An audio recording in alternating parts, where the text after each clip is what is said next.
gotta ask about the backwards hat. That's a new look. Is that? No meaning. I actually kind of forgot. Yeah. I don't know. Maybe it's a short week thing. Maybe. So yeah. No other meaning behind it. You did say that this week was going to be a fun challenge for you guys. What have been some of the challenges in making sure they're prepared for the game? Yeah, there's a lot to it, especially when you play, in a night game and a tough opponent, a different time zone. You come back. I mean, there's for the team, obviously the sleep and just recovery factor, coupled by it being late in the season. So we have had to do a great job there. You're obviously trying to get prepared, as a staff and get them ready, and trying to balance how many reps that you do on the field during the week, taking all those things in consideration and kind of trying to find that right mix of on the field time and also getting their bodies back so that they're ready to play Friday night. So, fortunately we got an experienced staff. We've definitely, a lot of us have been through some of these short weeks, and we've certainly leaned a little bit on some of our guys that have spent real time in the NFL, because NFL does this with older bodies, and then they do, occasionally some Sunday to Thursdays, which is a whole different animal. So it's been good being able to pick the brain of this staff and try to put together the best plan we could. What feedback did you get from the conference on the intentional groundings? I think the first one, that looked like there was a receiver in the area. The second one, I think you were pretty upset. The first one was the main one I was really upset about.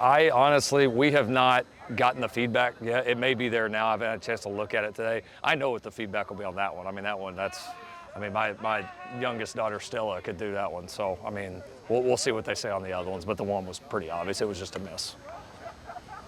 What does it feel from the guys getting a Friday night game? Like, is it different at all? Yeah, I think sometimes, at this point in the year, just a little bit of a change in schedule can kind of, it can kind of pep you up a little bit too, where, practices have been pretty short, a little bit less field time, and you don't really have time to, do much other than just get ready to go. And it feels like we just got home from Lincoln, and then like we're getting ready to play this thing. But in a way, they've been energized by it and excited, and we've challenged them that, look, we don't make the schedules. We just got to be ready to play when they tell us. And like the great competitors, they rise up and embrace this, and that's what we got to do.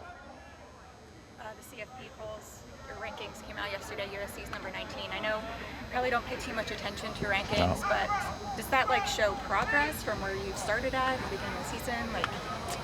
Nah, I've just never given credit to them. I've seen it, been a part of the CFP thing for a while, been there when it was just 4, and I can remember, us at OU going from 3 and losing a tough game, and all of a sudden we were at 18 or 19. Everyone's like, oh God, you're not going to go in the playoffs. And that's when it was 4, and then almost every year we ended up in the playoffs. So there's a lot of football left to be played. And there you got obviously a handful of teams that have put themselves in position to do some great things. And fortunately, we're one of those teams right now, so that's great. But it's going to be what you do with this opportunity. And as we've seen all the different upsets and all the different things that have happened throughout this year, it's going to be even crazier in this month, and that's what makes it great. What's been the emphasis on the passing offense this week in practice to try to get back on track? Complete passes as a start. Just sharpen. Nothing. When we looked at it, there wasn't anything egregiously wrong. We gotta call it a little bit better. We gotta throw it a little bit better. We gotta catch it a little bit better. We gotta be a little sharper on routes. We gotta protect a little bit better. There wasn't one part from the game the other night, you're like, oh my God, this was so terrible. We've thrown the ball as good as any team in the country. And so, if we have a tough one, we're gonna go back to work and clean the things up and be ready to go. Coach, what have you seen from this Northwestern squad? Yeah, a really, really good group. They play a very complementary style of football. Their offensive and defensive special teams really fit well together. You can tell that, they've got a really good plan for how they want to win and how they want to be successful, and they're committed to that. They got some guys that have been in that program a long time that you can tell are very experienced. And yeah, they challenge you in all areas. They play very hard. They're a very well coached team. I got a lot of respect for the guys coaching them, because you can tell by watching their guys play that they're getting coached at a high level. Has the response from your guys been well with the slightly quicker turnaround for this week? I think so. Yeah, I think they've been ready to go. The energy's been high. They've, I think, enjoyed a little bit the change in schedule. And yeah, so far we've attacked it, and we'll find out Friday night. Northwestern's done well, kind of limiting big plays for opponents.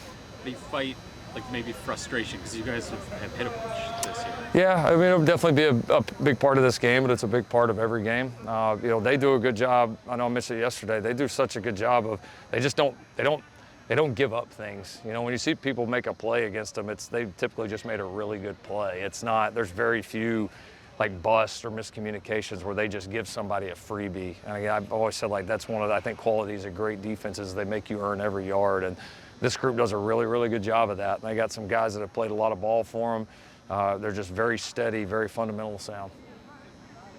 Last week you told the guys to burn the boats. Just how do you sustain that mentality and keep building on that? Yeah, that's, you know, it's more than a one-game mentality for us. I mean, we kind of know what this part of the season is and this stretch of ball, and because we've won a lot of games, we've made this pretty important, and so that's how it should feel. And so a lot of big challenges ahead. Obviously, this one coming up, and we've got to be able to carry it in every week because, I mean, this is what you do it for. You know, you work all year. You work in some cases for years to put yourself in opportunities like this. So yeah, this is the fun part. Let's do one more. Coach, 8 games in, what are you most proud of about this group, and what do you want to continue to work on the most?